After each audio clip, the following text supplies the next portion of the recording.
do mga tugang banwaan ni Diyos.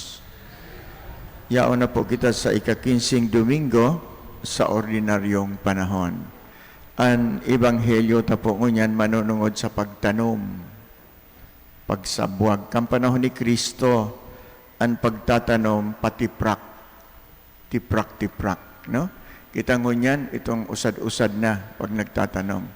So pag nagpapatiprak ka po ning banhi, di ibang gabo siya nakakabutang sa maray na daga. So, kaya nga ni sabi digdi sa Ebanghelyo, igwang nahulog sa kagapuan, igwang nahulog sa mingkog, igwang nahulog sa matabang daga. Isay ang nagsabwag kan banhi, si Kristo na sa tong kagurangnan. Anong klaseng banhi ang sa iyang sinabwag? Bakong maraot na banhi? Kundi ang pisog ning tataramon ning Diyos.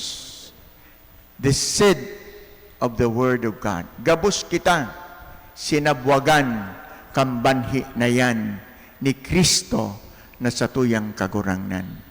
Ang banhi kan tataramon ning mahal na Diyos. Alagad may beses, so mga banhi na isinabwag ning kagurangnan, igwa sa tuya na ang pag-ako nyato kan tataramon garo kitang gapo na pinagsabwagang kambanhi.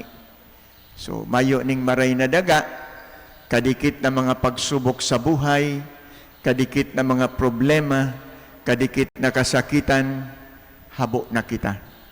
Naluya ang banhi kan tataramon, naluya ang sa tuyang pagtubod, ning huli tadai, nakagamot, ang tataramon ning mahal na Diyos. Madali kitang madisganar. Madali kitang mawar aning paglaom. Amo po, kadaklan sa satuya na i-experiensyahan po niya to yan. So ikadua, subanhi na nahulog sa mingkog. Totoo, may daga duman. Alagad, daiman magayon na daga. Bakong fertile soil. Kaya, pwedeng nahulog subanhi ning pagtubod, banhi ning tataramon ning kagurangnan, alagad daiman nagtalubo. Tano? Igwa duman ning mga tunok, igwa ning mga duot, kaibahan kan banhi, kaya dai siya po duman masurvive. So human iyan kita. May beses dai man nagtataluboan sa tuyang pagtubod, ning ulita sa kapalibutan ta, igwa ning mga upi-upi, igwa ning mga tunok na nagraraot sa pagtalubo kan sa tuyang pagtubod. Especialmente sa laukan sa tuyang trabaho, sa laukan sa tuyang pamilya. Pwede sir, ang upi-upi dyan, ang sa imong agom. Ano nang simba mo dyan? Ano man ang mapapala mo dyan? Migyaman ka daw ngaya dyan. Dahil ka man, gaya migyaman dyan, haloy ka ng pasurusin, patios manggiraray kita. Amo po, iyan sa mga tunok na nagpapadisganar sa imo, tanganing di ka na magpadagos, na magsarig, asin magsimba. Dahil na magpadagos na magtiwala pa sa kagurangnan. Kaya may bisis na susuffocate ang satuyang pagtubod. Kaya may bisis na didisganar man kita, nawawaran kita ng paglaom sa satuyang pagkabuhay. To the point na dahil na kita nagsisimba, dahil na kita nangangadji, dahil na kita nagnonobena, so mayo na, luway-luway, nawawara na. And nakapokus na sanaan sa tuyang sariling buhay sa mga material na bagay digdi sa ibabaw kang kinaban na ini. So, ultimo, ang matimgas na daga. Ini ang magayon. Iyo ini so sinabwagan ning banhi ning bahal na Diyos na namunga ning sanggatos na pulo. So, talagang beautiful harvest.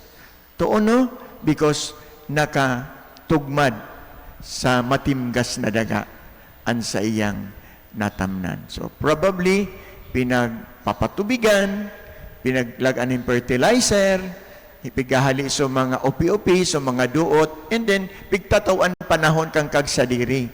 Tanganing bantayan, ang ano man na pwedeng magraot kan banhi na yan, na nagtatalubo sa matimgas na daga. Iyo man iyang kita.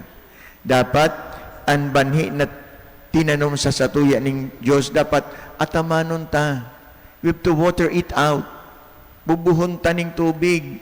Amo po, laganta ning fertilizer, tanganing ang satuyang pagtubod sa mahal na Diyos, ang tataramo ning kagurangnan, na inot na sinabwag sa satuyang mga puso, magbunga, asin magtalubo. Let us open our hearts and welcome the word of the Lord.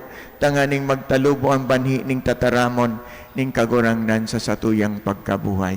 Tanganing pag nagtalubo, bako sa nakitaan mabinipisyo kaini, kundi sumaharbes kan bunga, kan tinanom.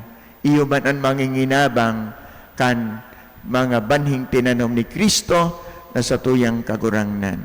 Pero kaipuhan dapat perming patubigan. Ano ang pagpapatubig sa banhi? Ang pagkukumpisal, ang pagpapangajikan Santo Rosario, ang pagsisimba, ang pag-ako kang banal na komunyon. So iyan ang dapat na mahiling po niya to. As in, igwaning mga bunga, ining banhi na ini, na tinanom sa satuya, bunga na nababayad kan mga matata, nahihiling. What are the visible effect of the best harvest? Ano po yan, mga bunga na yan? Itong pagigitang generous, o epekto na po yan. Ang pagigitang mapinayaba, ang panagigitang mahihirakon, ang pagigitang mapatinawad. Iyon na yan ang konkretong bunga kan banhi ning tataramo ning Diyos na tinanom sa sato. Nahihiling palan ang bunga kan banhi. Ako po, pero kung permi kang murusdot, permi kang aranggot, ang banhi nakabutang duman sa gapo, duman sa matunok na duot. So kaya magayon na pinapagiromdom kita ning kagurangnan kan mga bagay na ini. Kaya ngayon sa ika-15 Domingo, sa ordinaryong panahon, pwedeng haputuntaan sa tuyang mga sadiri. Ano ang mga gapo? Ano ang mga tunok na nag-uulang kan banhi, kan tataramo ning Diyos na isinabwag sa sakuya ning kagurangnan, na sa mga panahon na ini, di ko namamatian ang danay na pagrambong asin pag-uswag kan banhi ning pagtubod ning Diyos sa sakuyang puso.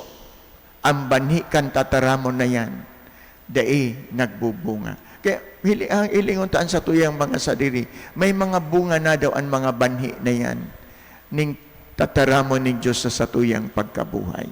So kaya inian magayon na hagadon ta sa mahal na Diyos, sa katabangan kan sa tuyang ina, kan Our Lady of Mount Carmel, nangunya na pitsa 16, magkakaigwa siya kan sa iyang kapiestahan. Kaya perming matawo po duman sa Our Lady of Carmel sa monasteryo sa Naga, ang po kan pitsa 7 hanggang sa 16 po yan. Kaya hagadon taman kina, na maging siring sa iya na maray na banhi, na kung saan kan inot niyang nadangog ang mensahe kan anghel, nagtalubo ang tataramo ning Diyos sa iyang puso, sa iyang sadiri, sa iyang buhay. So haragadon taan pagsurukan Our Lady of Carmel, nanganing siring man sa iya, kita maging siring kina na namumunga ang tataramo ning Diyos sa satuyang pagkatawa. Nuestra Señora del Carmen, pray for us. So, tindog